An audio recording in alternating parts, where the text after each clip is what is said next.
সবাই বুঝতে পেরেছেন আমি কেন বিজেপিকে জয়েন করেছি।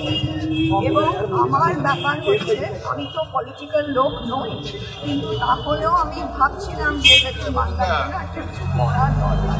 কীভাবে করা যায়, আমি যে একা লড়তে পারবো তারপর আমাকে একটা প্ল্যাটফর্ম নিতে হবে।